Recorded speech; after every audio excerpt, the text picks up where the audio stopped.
welcome back to She Plays the Podcast. I'm super excited today to be joined by two folks, Antonio Gonzalez, Assistant Director of Sports Programs at the University of South Florida, and Andrew Ross, the Esports Coordinator. Thank you both so much for your time. Yeah, actually great to be here. Appreciate it. Hello, thanks for having us. Thank you. Thanks again. And I'm really excited because esports is one of those things that I know about. I see it every time I go to Vegas, that there's like venues where this is happening.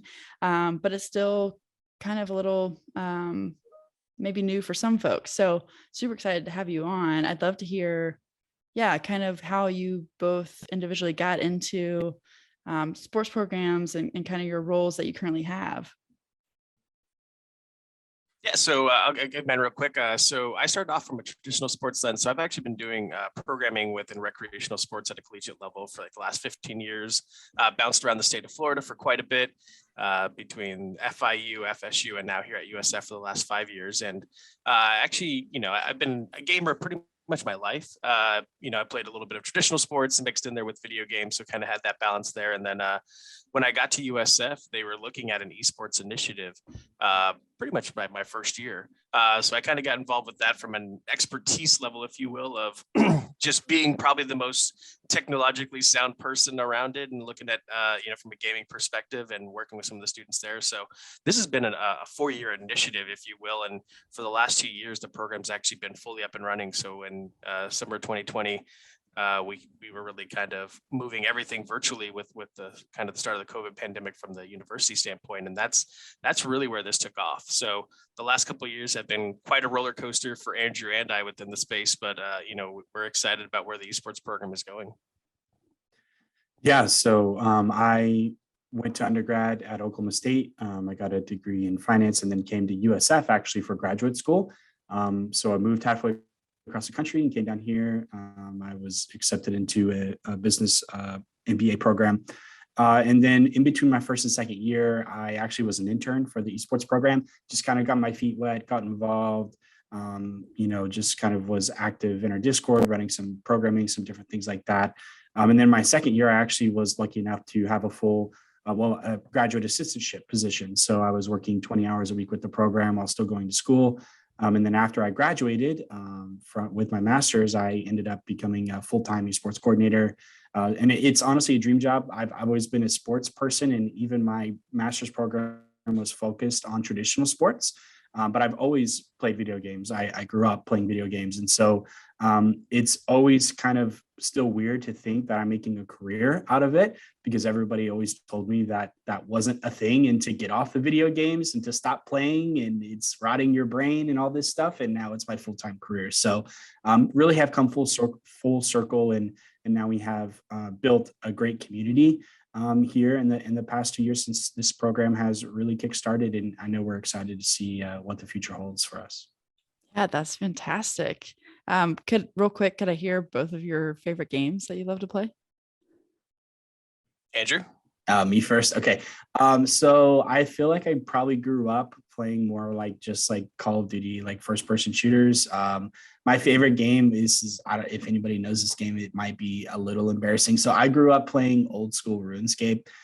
It's this old computer game that they kind of brought back to life a couple years ago. So that's probably the game I play most. Yeah. Awesome. Yeah, so actually this question was asked the other day. So I think when I look at like the game that I still probably play the most, it's got to be part of the Pokemon series. So as a kid growing up, that was big, and it's kind of funny because I think it ties a lot of different aspects of esports when we talk about it, from the community lens where you can go, especially now like with Pokemon Go and some of these other games where you can go and play with your friends, but there's also a competitive nature to it. So it's like, I think there's a strong parallel between that. Now people get mad about the esports side of things for Pokemon, but I'll say from an impactful side, that's probably something I still do. That's awesome. Very cool. Well, and I do think there's a unique part to this, right? That, probably people, in our culture, that sure is a stereotype, right? Of like, you're playing video games, whatever. But there is something different about this esports take on it. What would you say does differentiate it, and how, like you talk about the community, like more so, I know like so with some of these games you can connect via like headphones, but as an esports program and like there are teams for this, how does that how does that take shape? I just love for, if someone's listening and doesn't really understand how it goes from playing video games to know this is a competitive sport. Could you just take us through that process, what it Yeah, looks like? sure. So where we live on campus is underneath Recreation and Wellness. So our office is actually here at the Rec Center, also known as the gym. And so when we started the program, or when Antonio started the program and brought me on, we really focused kind of on three different areas. So area number one was community, which is its own separate pillar. Second pillar was competition. Third pillar was career competencies, right? So the competition pillar specifically, we actually have all of our esport titles as sport clubs. So similar to our rugby club or our basketball club, golf, volleyball, whatever that may be, our esport titles are the exact same thing. So we have our League of Legends club or our Rocket League club, or our Valorant club. And each club runs independently. They're all student led with student officer positions and leaders. And they kind of autonomously run themselves in terms of practices and what competitions they want to play in. And they compete in tournaments, mostly virtually right now, but in-person tournaments are starting to make a comeback. And then we, Antonio and I, help advise them, making sure that administratively they are following all the policies, filling out all the correct forms, making sure that they are meeting our standards as our sport clubs, representing our university in the correct way. So that competition pillar is really unique. In a way where anybody on this campus, anybody who attends USF can come compete in one of our esport clubs. We're not bringing people into this university specifically to play for us. We don't have players on scholarship. If you have a passion for video games, no matter your skill range too, like we have teams, we have our top, we call them our gold teams, who are our highly competitive teams, but we have secondary and third teams that are just everyday players like you and I, who get to go play other schools across the country for fun. So the competition aspect of it is really unique, and we can encapsulate everybody no matter their skill level, which is really fun. Yeah, I would say one thing on that too is just looking at the development that we've seen within collegiate esports space is that these students have an opportunity to go out and compete for scholarship dollars themselves. We look at some of our players who have gone out and competed, and they're actually sustaining their own collegiate funding through some of their competition. Especially at the club level, that's not a very common theme. So I think as you look at this, it's the stigma of like, oh, you're just playing video games. It's like, well, no, there's an actual reward for some of these pieces to it. And then when you tie back into the community aspect, for a lot of these students, like this is their stress release. This is the space that they go to that they enjoy, and having the physical space opportunity and then having a virtual space where they can connect with their friends and kind of recognize that they're not in this by themselves, I think is really one of the big positive aspects of it. That's incredible. And I think, it sounds like, everyone loves a good like walk-on story, right? And it sounds like, one day probably there will be scholarships for this. I do see that moving forward, and how cool. I just think this is incredible. And I know you have a program. Is it for undergrad, but grad students can play in the club, or how does that work, like logistically? Yeah, it's open to all students. So Okay. as long as you're a registered student at the university, and I will say this, there are definitely actually a handful of schools, a good amount, that are already offering scholarships. Wow. I mean, so I think the last time they looked at it, I want to say it was almost $20 million in scholarships were being awarded out to esports, and may even be higher now. So there's been a lot of schools that have already been in this space, that have developed a lot of scholarships tied to this. And, now they may be more focused on one or two titles where, like, as we talk about from the club perspective, we support, 12 different titles from that lens. But still those students that are competing at those universities are getting scholarships to help attend there. That's amazing. Well, would you mind taking us through what a competition between universities looks like? And well, it might be a two-parter, but also, the team aspect, like, is it scoring points, all that kind of stuff. So like, I guess how the competition works, and maybe what it looks like in a weekend or a trip to another school. Yeah, so I would say that traditionally, most of the competition is still happening virtually.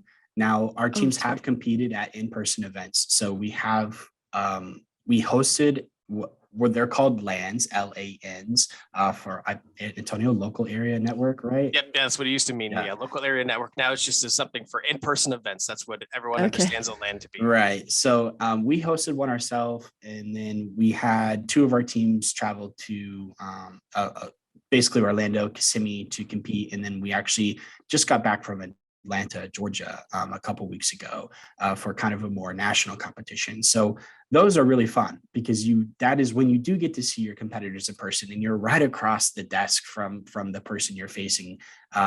But I would say most of our competition does happen online. And what happens is these clubs, they join a league. So it is a league structure similar to a traditional sport where once a week on a given day at a certain time, you're going to play a school. So you'll know what college you're going to play beforehand, whether that's UCF or Florida State or Auburn or California or whatever that may be. And there's really no region restrictions. Now they try to group people up by geographic area, but we play teams from Canada even a lot. So that is how most of the competition is. And usually the game itself is series based. So a series can be a best of 3 or a best of 5. Depending on what game title is, because some games take longer than others. So, for example, Rocket League, which there's only 5 minutes on the timer, you'll usually play a best of 5 games, and it's first to 3. But a game like Valorant, that might take 45 minutes for one game. You may only play a best of 1 or a best of 3 for like a tournament bracket. So it kind of depends. It's little differences here and there between each game title, but that's traditionally how most games operate. Awesome. That's so cool. I would love to. So, and again, sorry if I'm just elementary in my knowledge of this, but like good. the arena that's in Vegas and the arena I think they have in Orlando, something like that, is that people sit and are watching this kind of bracket style tournament happen? So you're seeing people defeat someone and they're out of the competition, that kind of thing? Yeah. So the spectator side of esports competition really comes in at the professional level. So Okay. collegiate, it's more just kind of the colleges going back and Sure. forth, unless we go to, like I mentioned, we went to Atlanta a couple weeks ago. There were spectators there. Antonio went and watched our own teams compete, which was a lot of fun. Cool. But I would say the spectator side is really present in the professional scene, where you have these League of Legends championships and competitions where they're filling up 20,000 seat arenas, Yeah. right? They're in Los Angeles, like filling up arenas. They're over in Korea and in China filling up massive stadiums, like the Beijing one that they use for the Olympics, right? They were filling that up like for esports. So Wow. it is really cool. I've never attended a professional esport event personally, but I know that if I had the opportunity to, or there were some here locally, I would definitely go. Yeah. Well, and it won't take long, right? I mean, maybe 10 years, but it'll eventually get to where I would think in college, folks are repping their school colors and cheering for their players. Yeah. That's exciting. Mm-hmm. Well, and exciting for y'all. I know you have something big happening this fall semester. You want to talk a little bit about that?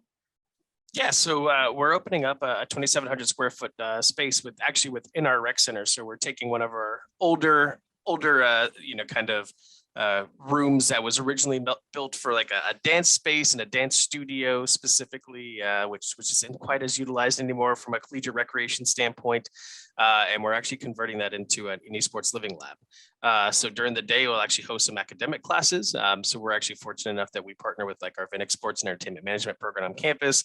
And they actually offer a business of esports class. And we talk about that stigma of like, what can you do with esports? It's like, well, there's a whole business side of it now for people that are just really like gaming. Maybe they're not the best athlete out there, right? You know, you look at what the NCAA has done for, it's like, hey, you know what? There's only so many pro spots you're going to get to.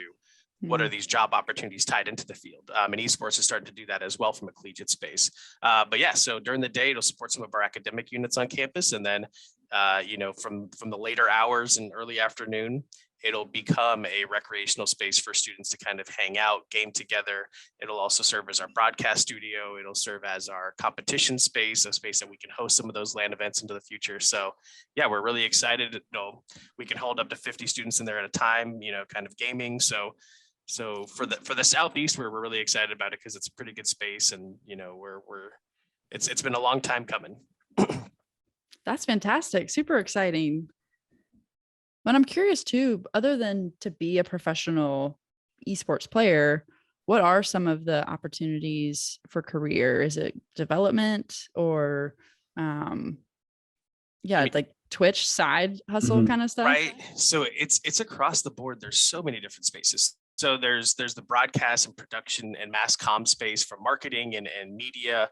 So there's everything from just digital media production. So I mean, a lot of these online streams are so graphic intensive and so graphic heavy, and a lot of those things. And you look at esports organizations, every year they're rebranding their stuff and they're coming out with new schemes. So it's huge on the digital media side of things. And then you look at the kind of the mass comm and the broadcast and the production, and that's a whole nother set. I mean, when we went to the event in Atlanta, they converted an entire arena into an esports space. And I mean, they had the entire middle section. I'd probably say, 30, 40 people probably working together between casters for multiple games. And then, the producer sides on the back end. And then you have your sound engineers and your video engineers and all of this happening.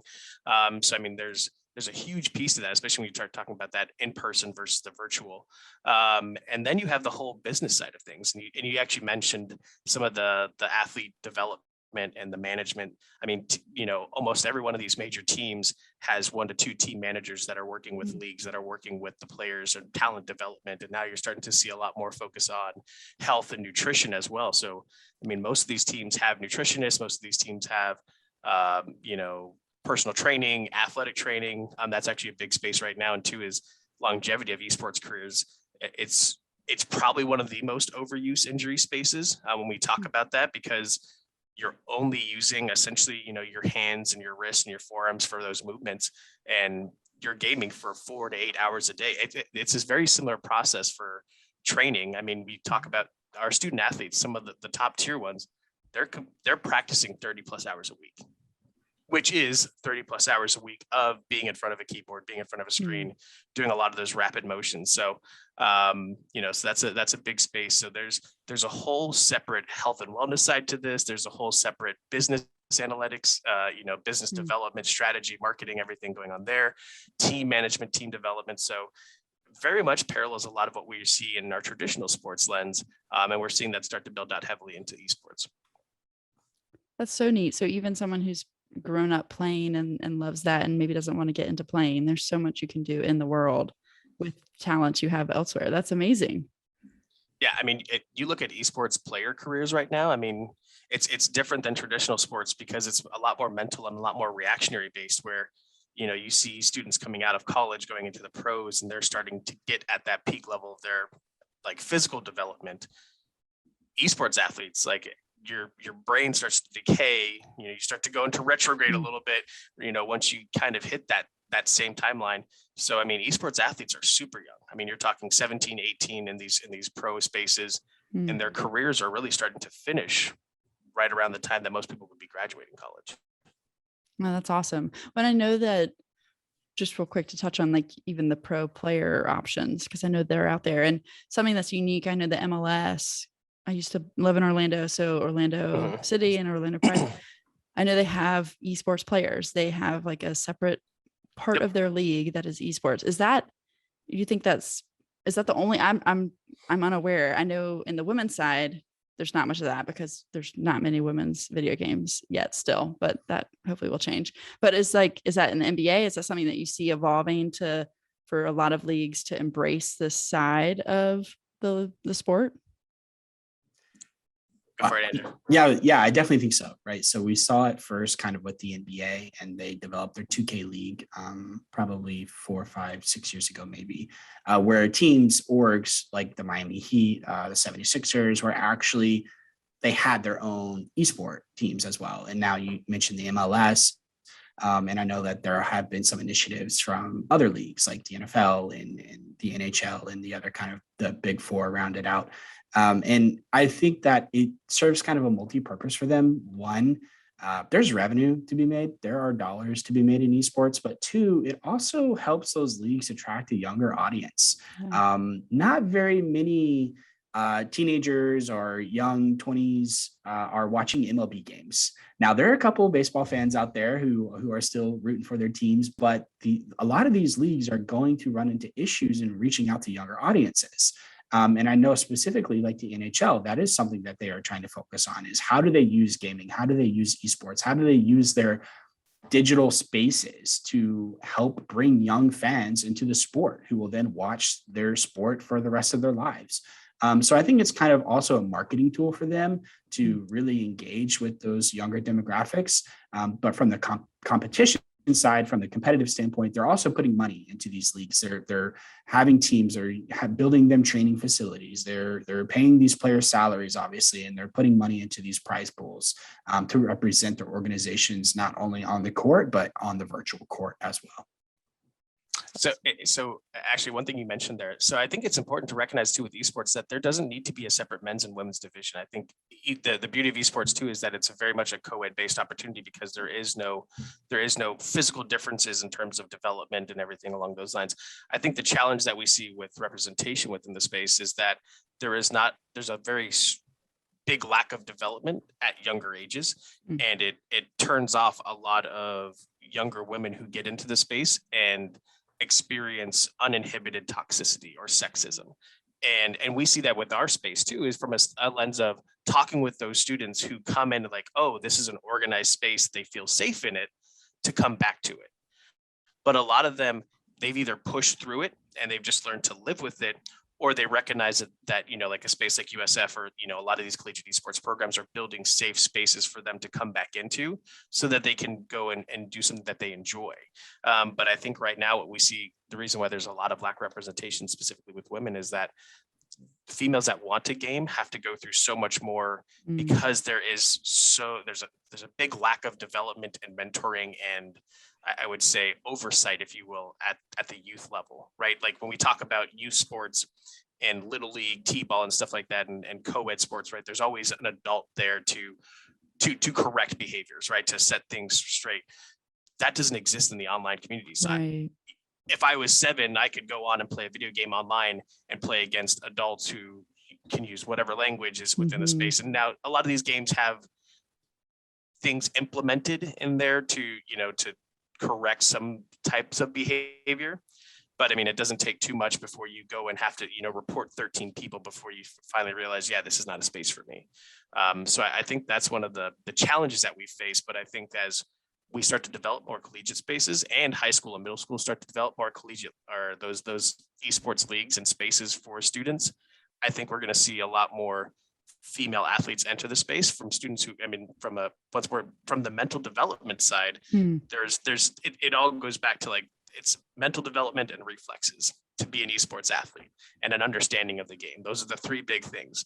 So, there's a lot of opportunities there for gender equity within participation. It's just supporting that and developing out those spaces. Yeah, you're absolutely right. I can definitely understand hearing some of the things that friends have heard or encountered.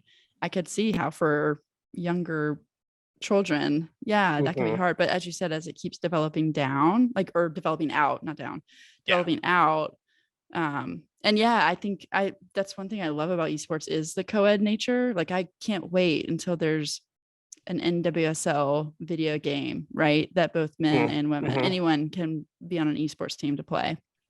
That's the dream and goal I'm hoping to help push and get to. But I love that it's now just a collaborative space. I think it's really cool.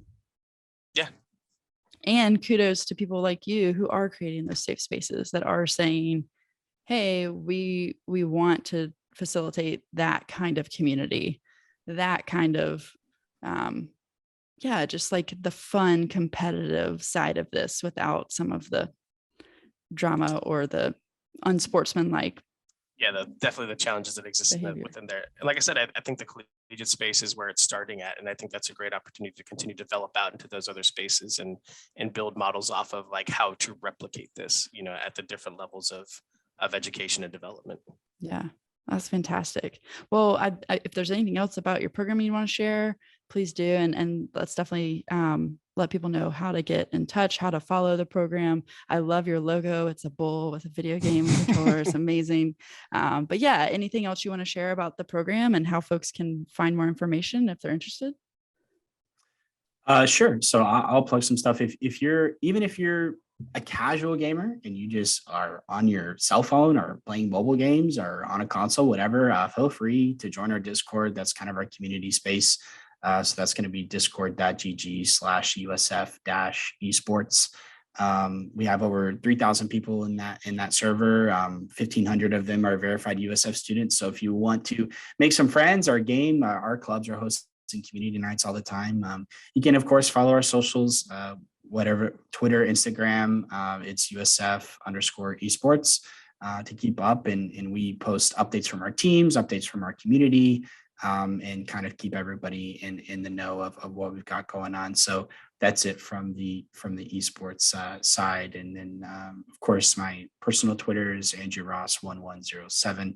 I usually just kind of tweet in all caps about sports teams that I love, but sometimes I'll tweet about esports too. So I don't blame you for the quick follow and unfollow, but yeah, that's where it's at. Amazing. Yeah, no, and I'm probably a little more old school. You can always reach out to me. All of my stuff is on the USF recreation pages, so you can also find us at Recwell. So yeah, if you just Google USF Recwell Esports, you can find all of our information there, but not quite as big into the social media presence as Andrew is about sports teams. I just keep my sad teams to myself and go from there. Well, we will put all of those links in the show notes. And yeah, Discord, what a wild animal. Super fun. So much you can do on that platform. It's really cool. Yeah, for sure. And that's the space where, I mean, until the fall when our space opens up, I mean, that's where esports has lived for us for the last 2 years. So it's a really cool space. And yeah, anyone's welcome to join. We have a space for community members. We have a space for students. So anyone who happens to see this, and you can always reach out to Andrew and I too on that platform as well and just connect with us. If you join the Discord, we are the top 2 people kind of there listed at the top of in terms of staff members. So usually either one of us can always be DM'd and reached online. That's awesome. Well, and I know I've taken a lot of your time, so I'll just do one quick fire question if that's okay. But just, I would love to hear whether it's from your favorite game that you've played or any game, but like, do you have like a all-star moment? Like you just like, oh, I was just killed that game, or I, like just took someone out so fast. Any moment like that you recall of just like a favorite memory of playing? Sure. So mine's probably pretty recent, where actually one of our student staff who works for us, we were teaming up in an intramural. So we offer esport intramurals, very traditional to like flag football or baseball. We offer esport intramurals as well for students to participate in. And so we were on a Rocket League team together. And I'm a very casual player. Like I work in this industry, so I don't get to play as many hours in the day as most people. So anyways, we ended up winning our Rocket League intramural championship, which was a lot of fun. That my teammate luckily was a much better player than me, so I kind of got to sit back and watch them do most of the work. But that was cool to win, a USF intramural championship, even for an old person like myself. So it worked out. Congrats. That's awesome. Thanks. Yeah, I don't think I've never won a championship quite like Andrew has within the esports side of things. But as when I was in college, I used to kind of play a little bit more of competitively on COD as well. And I did play on a team that we made it to like a quarterfinals one time of an actual tournament. And I was like, we didn't actually win anything because we were just kind of outside that top money spot from like a top 3. But that's kind of the first time that I ever played competitively. And I was like, then that's probably where I peaked. But it was still kind of fun, playing with sport people that I'd never actually met in real life that, I made friendships with online. So it's definitely a really cool spot there. That's awesome. Well, I mean, it's just really cool to hear and know that, yeah, esports is more than just video games. That's certainly a big part of it. And they're very cool. But just, that there's more to it and there's so many opportunities. So really, thanks so much for coming on and sharing a little bit more. And yeah, maybe we could have you back on after the fall when your space is open. Just love to hear how it's continuing to grow and to be that safe space for anyone to come and really like join a team and do what they love. So thank you again for your time. Thanks so much, Ashley. Thanks, Ashley.